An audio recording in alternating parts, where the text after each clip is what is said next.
That's starting to rain. Go ahead.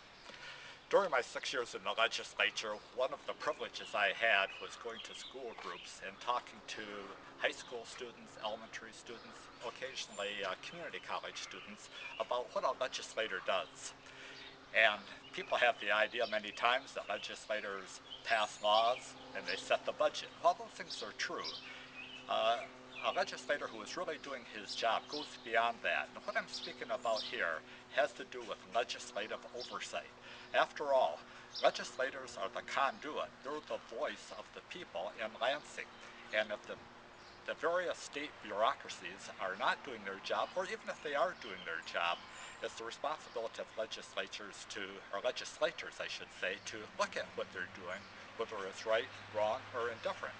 And if they're doing something short of that which is mandated by the laws that are passed, then they should be called on the carpet for it.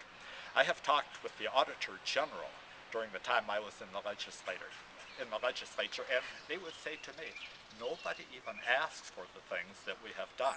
Let me give you one example. There was a situation in the Family Independence Agency, which now, of course, is called the Department of Human Services.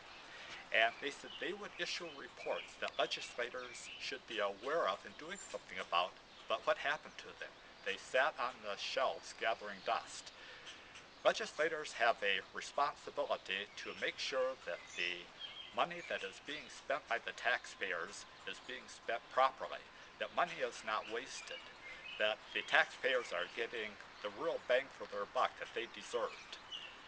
A legislator who is not providing legislative oversight in any one of the areas, whether it be the Department of Environmental Quality or the Department of Human Services or Agriculture, Education, whichever one it may be, if legislators are not watching what is being done by these bureaucracies, they are not doing their job.